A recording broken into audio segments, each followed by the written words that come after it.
Hey guys, so I'm trying something a little bit different this week. We're going to start talking about the history of film beginning in the 1870s and working our way forward. And this is by no means an exhaustive history, but more of an entry point.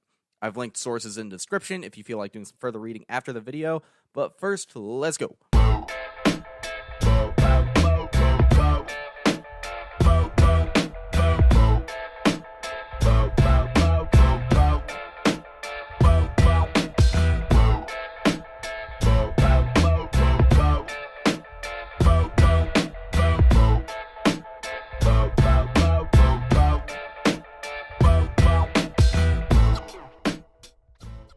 We'll start with a bit of a precursor to the main event here. In the 1870s, the then California governor Leland Stanford, also a horse breeder, wanted to prove that horses at a certain point in their gallop had all four of their legs off the ground at once. The consensus at the time was that this was not the case, but horses' legs moved too quickly for Stanford to prove this wrong, as it wasn't really clearly visible to the human eye. Fortunately for Stanford, a photographer by the name of Edward Muybridge had an idea for a series photography technology. Stanford commissioned him, and in 1877, they set up 12 cameras along a racetrack that were each tripped by the horse's hooves as it passed. Now, this accomplished two things. One, it proved Stanford's theory. Hooray. And when flipping through the images one after the other, it gave the illusion of movement.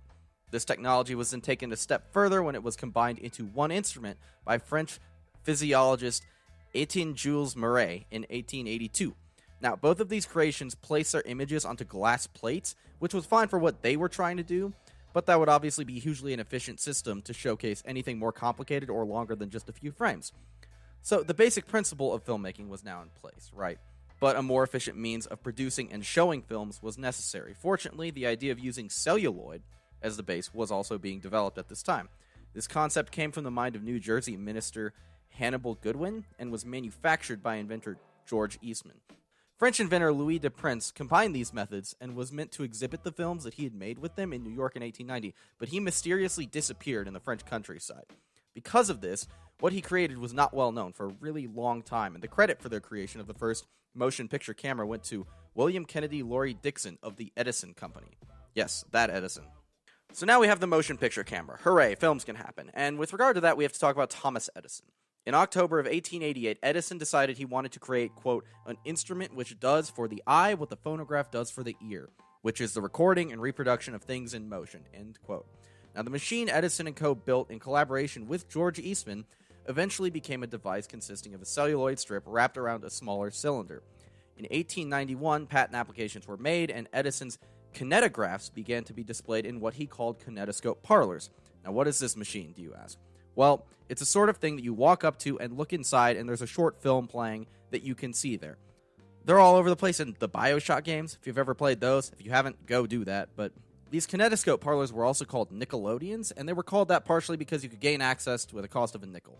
Edison's kinetoscopes often showcased films along the lines of vaudeville performances, which were variety shows typically performed live and featuring comedy acts, singing, and dancing. Edison's films were also primarily meant to be entertainment products, and if I'm remembering this correctly, he thought film was a fad that would soon fade away. Hindsight's 20/20, I guess. In contrast to Edison, there were the Lumiere brothers, and they were more interested in documenting slices of everyday life and early documentaries. Subjects of their films included the Lion Fire Department, card games, feeding babies, and perhaps most famously, at least from what I understand, a train arriving. The film I remember focusing on most in film history is the arrival of a train at La Ciotat Station, which is English for this French. Let's watch it real quickly.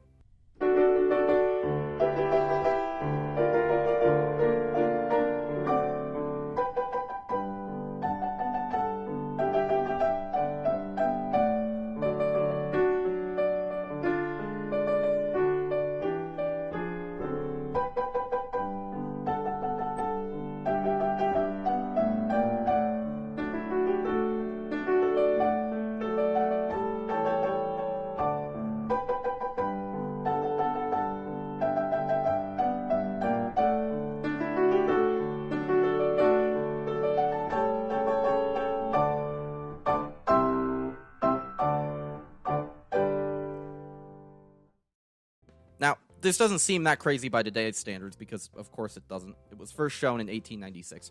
Audiences at the time, though, had seen nothing like this before, and unlike Edison's films, this was projected in a theater, Reportedly, the audience ran out of the theater as they thought the train was coming to run them over.